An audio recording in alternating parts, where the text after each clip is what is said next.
అక్కడ. ఎవడో 100 మందిలో ఏదో మాట్లాడతాడు. దాన్నే చంద్రబాబు హైలైట్ చేయడం అనేటటువంటి ఒక స్ట్రాటజీ అది అంతే. ఇప్పుడు వీళ్ళు స్ట్రాటజీగా చేయట్లేదు అది. వీళ్ళు మాట్లాడేది.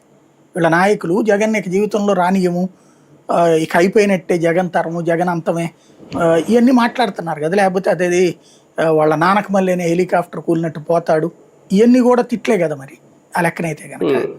అలాగే బలులు ఇచ్చుకోవడం వీళ్ళ దాంట్లో జరగలేదా, మేకల దండలే వేశారు కదా బాలకృష్ణకి సినిమాకి వచ్చినప్పుడు. అట్లాంటి నడుస్తుంటే కాకపోతే ఏంటంటే నేను ఇంతకుముందే చెప్పినట్టు, ఇప్పుడు ఇదివరకు జగన్ టైంలో గంజాయి దొరికిందండి, డ్రగ్స్ దొరికినాయి, పట్టుకుంది పోలీసులే.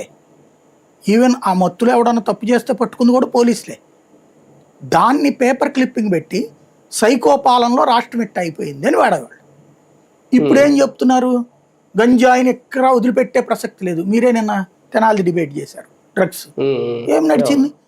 క్రైమ్ అనేది క్రైమ్ కామన్.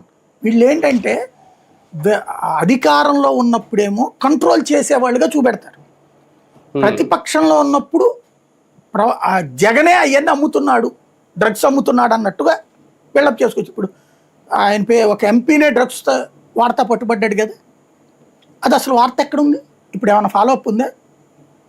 అదే జగన్ టైంలో ఒక షిప్పు పట్టుకుంటే ఆ షిప్పు వైసీపీ వాడు ఎవరికి సంబంధమే లేదు, కానీ అది జగనే డ్రగ్స్ తెప్పించాడని ప్రచారం చేయగలిగారా లేదా? ఎలక్షన్స్ అంతా అదే సాగింది కదా, 5 ఏళ్ళు అదే సాగినాయి కదా, 2 షిప్పులు ఇష్యూ. ఒక్క దాంట్లో మరి జగన్ తీసుకెళ్ళి ఎందుకు వేయలేదు నార్కోటిక్ కంట్రోల్ బోర్డు వాళ్ళు, లేదా విజయసాయి రెడ్డి, సజ్జల, వీళ్ళందరి పేర్లు చెప్పారు కదా, అప్పుడు ఎందుకు లోపల వేయలేదు మరి? ఇప్పుడు పోనీ వీళ్ళు అధికారంలో ఉన్నారు కదా.